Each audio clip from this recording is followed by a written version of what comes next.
Bismillahirrahmanirrahim. Assalamu alaikum dear students. How are you? I hope you'd be fine. This is new syllabus mathematics book D3 chapter number 6 की exercise 6C है intermediate level का question number 8 आज हम solve करेंगे।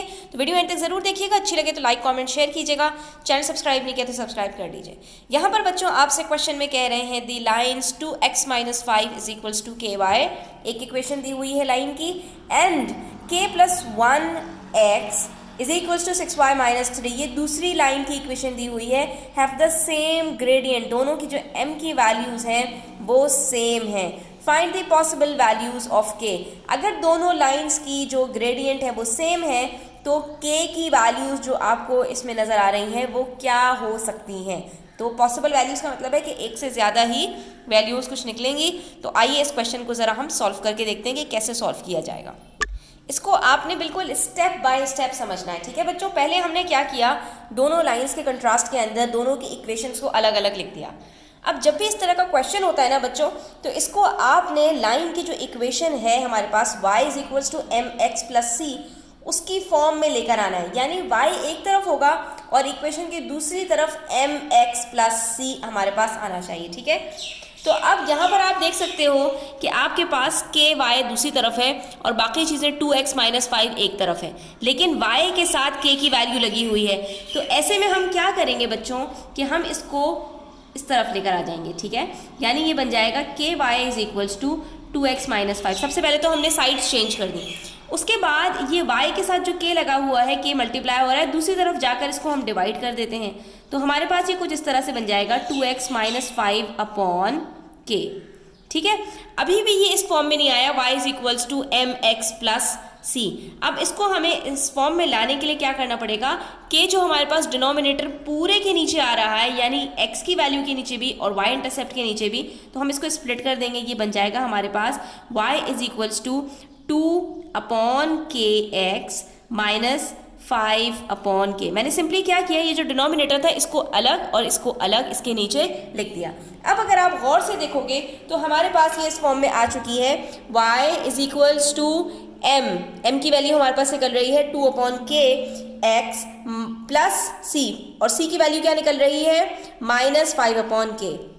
तो ये हमारे पास equation बन चुकी है। अब हम इसको कह देंगे कि ये हमारे पास इक्वेशन 1 है। ये ऐसा हमने ऐसा क्यों किया, अभी आपको समझ में आ जाएगा। उसके बाद हम बात कर लेते हैं यहाँ पर k + 1x दूसरी इक्वेशन की। तो यहाँ पर तो काफ़ी सारा घपला हुआ है। अब हम यहाँ पर इसको किस तरह से करेंगे कि ये 6y - 3 है, तो ये -3 को हम लेके चले जाएंगे दूसरी तरफ। तो सबसे पहले तो हम साइड्स चेंज कर देते हैं, 6y को इस तरफ लेकर आ जाते हैं और -3 को हमें दूसरी तरफ लेकर जाना है। तो हम = लगाकर यहाँ पर k + 1 के साथ हमने x लिखा और दूसरी तरफ हमने लिख दिया +3। अब यहाँ पर हमारे पास ये आ रहा है 6y = k + 1x + 3।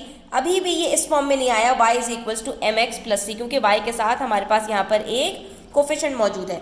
तो कोई मसला नहीं है, हम 6 को दूसरी तरफ लेके चले जाएंगे और इस दफ़ा भी हम यही करेंगे कि k + 1 टू दी होल के नीचे 6 लगा देंगे अलग और दूसरी तरफ 3 के नीचे अलग लगा देंगे, ठीक है। क्योंकि ये पूरा एक डिनोमिनेटर बन रहा था, हमने इसको इसी स्टेप के अंदर दोनों को अलग अलग कर दिया ताकि हमें लंबी चौड़ी कैलकुलेशंस ना करनी पड़े। अब अगर आप गौर से देखोगे तो यहाँ पर भी हमारे पास ये इक्वेशन बन चुकी है।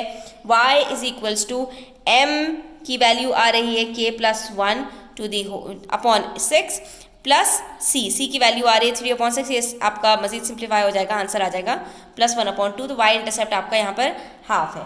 तो अब यहाँ पर बच्चों आप ये देख सकते हो कि ये दोनों इक्वेशंस हमारे पास लाइन की जो इक्वेशन की फॉर्म होती है उसमें आ चुकी हैं। इन्होंने हमें क्या बताया था, इन्होंने हमसे ये कहा था कि ये दोनों जो लाइंस हैं इन दोनों के ग्रेडियंट सेम हैं, यानी जो x की m वैल्यू है वो और यहाँ पर जो x के साथ m की वैल्यू है वो दोनों सेम हैं। तो अगर मैं ये कहूँ कि दोनों सेम हैं तो इसका मतलब ये हुआ कि 2/k = k + 1/6। ये बात अगर आपको समझ में आ गई बच्चों तो सवाल यहीं से आपका सॉल्व हो जाएगा। क्यों? क्योंकि जब ये दोनों सेम हैं तो इन दोनों के जो आंसर्स हैं वो भी सेम आने चाहिए। जब ये आपको समझ में आ गया तो अब आप इसको बस सॉल्व कर लेंगे। आपने यहाँ पर क्रॉस मल्टीप्लिकेशन करनी है, 2 6 12 होता है और दूसरी तरफ k जाकर यहाँ से मल्टीप्लाई हो जाएगा k+1 से। तो अब हम इसको यहाँ पर सॉल्व कर लेंगे। ठीक है बच्चों, तो अब आप यहाँ पर देख सकते हो हम साइड चेंज कर रहे हैं, k² प्लस k, ये 12 इधर प्लस हो रहा था, दूसरी तरफ जाकर क्या हो जाएगा, माइनस हो जाएगा। तो अब यहाँ पर हमारे पास फैक्टराइजेशन के लिए एक इक्वेशन तैयार हो चुकी है। ये भी आप देख सकते हो कि 1 × 12 होता है और हमें बीच में 1 चाहिए। तो हमें इसके फैक्टर्स जल्दी से जहन में लेकर आने के हमारे पास क्या क्या फैक्टर्स हैं। 6 2 12 होता है, 1 12 12 होता है और 3 4 12 होता है। तो किसके बीच में रिलेशन ऐसा बन रहा है कि हमें 1 आंसर मिल जाए। तो 4 और 3 आप देख सकते हो कि 4 और 3 जो इसके फैक्टर्स हैं, 4 - 3 1 बनता है। तो हम यहाँ पर 4 और 3 को ले सकते हैं। तो हम इसको स्प्लिट कर देंगे, k² प्लस ये k हमें लेकर आना है यहाँ पर और पॉजिटिव लेकर आना है।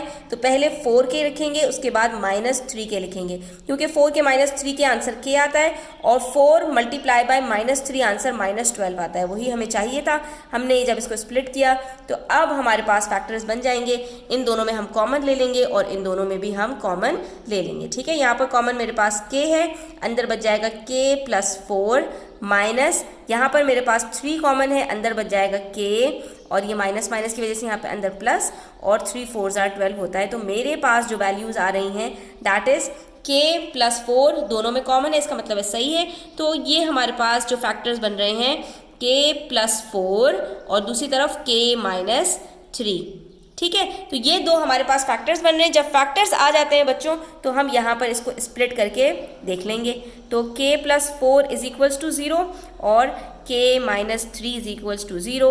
जब +4 को उधर लेकर गए तो आंसर आएगा k = -4 और k = 3। तो ये हमारा आंसर हो गया कि k की पॉसिबल वैल्यूज़ हमारे पास या तो -4 हो सकती हैं और या 3 हो सकती हैं। क्यों? क्योंकि इन दोनों इक्वेशंस के अंदर हमारे पास जो ग्रेडियंट था वो सेम था। ठीक है, अब आप यहाँ पर बच्चों इसको वेरीफाई करने के लिए चेक भी कर सकते हो कि k की जगह पर अगर आप -4 रखते हो, उसके बाद 2/-4 को सिंप्लीफाई करोगे तब भी आंसर -1/2 आएगा। और यहाँ पर k+1/6 में भी अगर k की जगह पर आप -4 रखते हो तो -4 + 1 -3 होता है, -3/6 को सिंप्लीफाई करोगे तब भी आंसर -1/2 ही आएगा। इससे हमें ये पता चल रहा है कि दोनों ग्रेडियंट हमारे पास -1/2 आएंगे, या अगर हम 3 रख दें तो उस सूरत में दोनों ग्रेडियंट हमारे पास 2/3 आएंगे। इससे भी हमारे ये सवाल की वेरिफिकेशन होती है कि हमने इसको सही सॉल्व किया है। तो आज की वीडियो यहीं तक रखते हैं। Thanks for watching the video till the end. Take care. अल्लाह हाफिज़।